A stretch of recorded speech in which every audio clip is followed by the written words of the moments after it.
So where are we, first of all? So Dalmore is a single Highland malt whisky. So we're in this region, and this region covers all the way up, all the way to Highland Park, actually, up there. And this is Inverness, okay, where I live.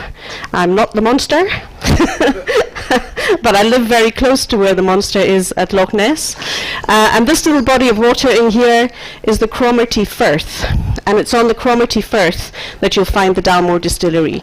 So it comes from the North Sea, so it's a sea inlet, very damp, gives us all the perfect conditions for our warehousing, for actually stacking the barrels. So it's a perfect climate for making whiskey. Okay, so that's where we are, up here, tucked in the Highlands of Scotland, single Highland malt whisky. White and Mackay, where we make our blended whisky, is just 5 minutes away, just slightly towards the mouth of the channel there.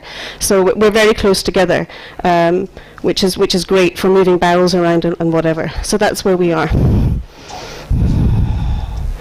Okay, so this is the distillery here. So you can see we literally are right on the water's edge. Okay, so it's perfect. We're surrounded by lots of beautiful countryside, as you have here.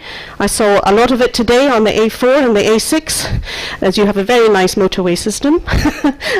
I was hoping to maybe get to see a bit more of the country, but so far it's just been the motorway.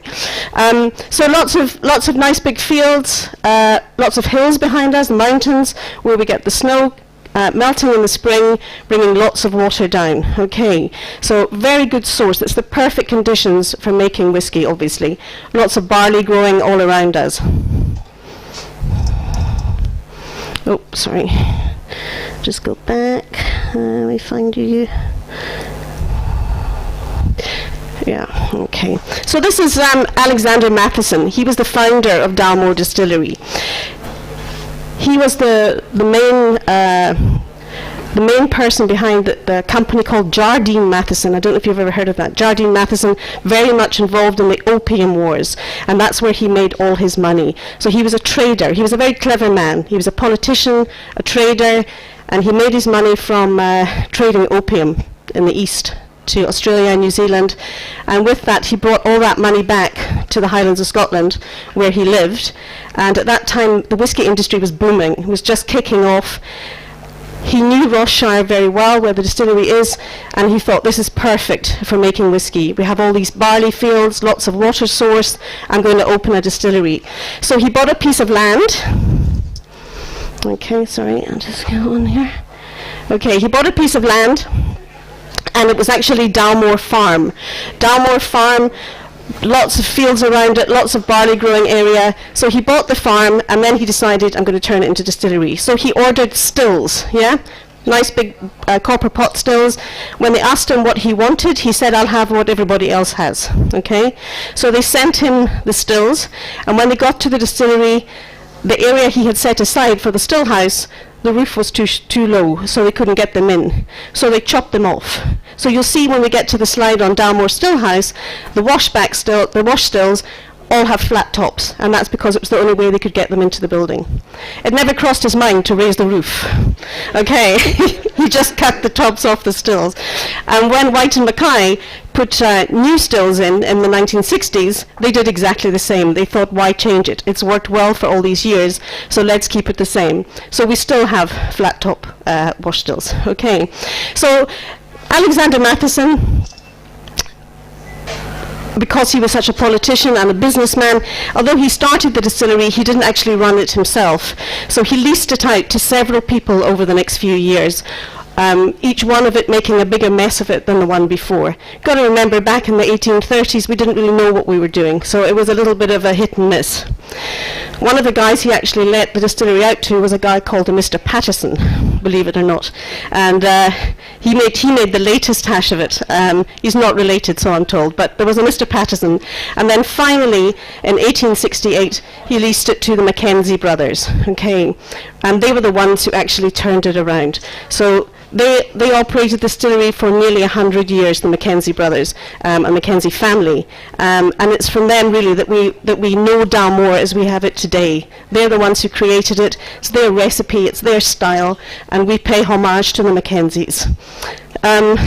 People ask us why we have the silver stag, the big stag's head on the bottle, and that's our relationship with the Clan Mackenzie. Okay, so just going to go back even further in time for a second. This is a painting. The painting was painted in 1786. It hangs in the National Portrait Gallery in Edinburgh and is one of the biggest paintings in Europe. It's 17 feet by 12 feet long. It's enormous, absolutely enormous. And the significance of this painting is it depicts King Alexander III of Scotland. This is this guy here in very serious trouble on the ground, yeah? So King Alexander III of Scotland was out hunting, looking for stag, for deer, with his friends. He gored the stag, but he didn't kill it. This made the stag angry, as you can imagine, okay? So we've got an angry stag, and this guy, this is Colin of Kintail. At the time, he was the chief of the Clan Mackenzies. So he's the big guy in terms of Clan Mackenzie. He kills the stag, and he saves the king's life, yeah? To say thank you for this, the king says from now on, Clan Mackenzie can carry the 12-pointer, the royal stag, on everything, or its clan crests, its tartan, everything else. So that is why that we have, to this day, the stag's head on every bottle, because of our association with Clan Mackenzie. I often wonder what would have happened if he'd missed the stag, because he would have got the king. So I could be standing here telling a very different story. But we were very lucky. He managed to kill the stag. The other interesting fact about this painting is, obviously in 1786, when he painted it, he didn't know what anyone looked like. So what he did was he painted his own face as Colin Mackenzie and made himself the hero. So this is actually the artist's face, who is Colin of Kintail. So quite maybe a bit of a vain man, I'm not sure, but anyway, that's what he did. So a long association with Clan Mackenzie until White Mackay bought the company in the 1960s. Yeah, that's all the history lesson for today.